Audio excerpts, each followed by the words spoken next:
Shalom, salam sejahtera. Renungan malam seiman ditulis oleh Dr. Kathleen Lee Wijaya Kuntarap dan Pendeta Dr. Jonathan Kuntarap. Judul renungan malam kita adalah Kesederhanaan dari Kasih Karunia. Tetapi karena kasih karunia Allahku, aku adalah sebagaimana aku ada sekarang. Dan kasih karunia yang dianugerahkannya kepadaku tidak sia-sia. Sebaliknya, aku telah bekerja lebih keras daripada mereka semua. Tetapi bukannya aku, melainkan kasih karunia Allah yang menyertai aku. 1 Korintus 15 ayat 10.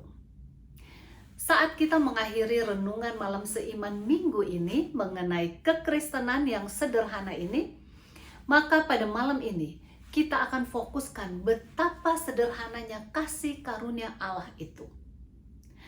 Banyak dari kita yang bertindak begitu keras pada diri kita sendiri serta berjuang untuk membiarkan diri kita merasakan kasih karunia yang Bapa miliki bagi kita.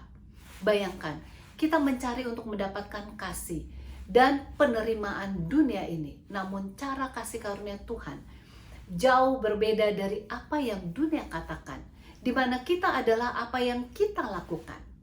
Semoga malam ini memberikan angin segar kepada Anda saat Anda menemukan kasih karunia Tuhan yang tidak membutuhkan imbalan apapun.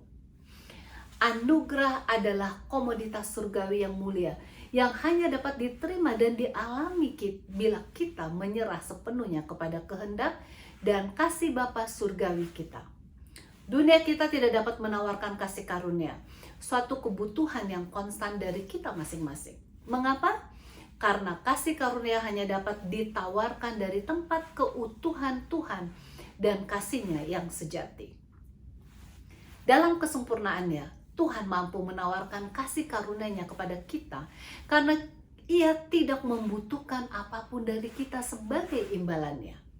Dengan perkataan lain, Tuhan menawarkan kepada kita segalanya selain dari kemampuan atau nilai bawaan yang kita miliki. Kasih karunia merupakan inti dari fondasi kekristenan. Ingatlah, hanya kasih karunia Tuhanlah yang mendorongnya untuk mengirimkan putranya yang tunggal sebagai pembayaran dari dosa-dosa kita.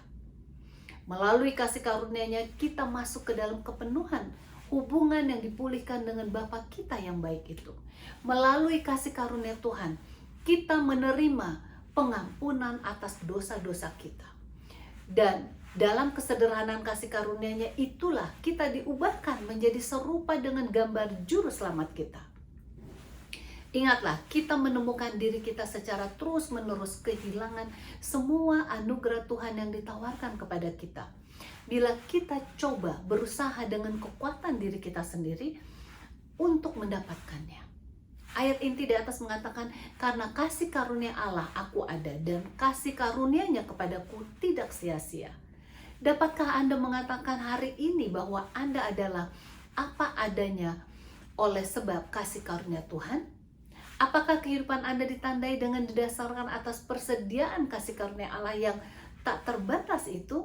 Apakah emosi Anda, perspektif Anda, pengejaran Anda, dan hubungan Anda didasarkan pada gagasan bahwa Tuhan mengasihi Anda hanya karena Ia mengasihi Anda dengan kasih yang sejati? Kiranya kita semua dapat menghayati kasih karunia Allah sekarang ini dan selama-lamanya. Tuhan Yesus memberkati.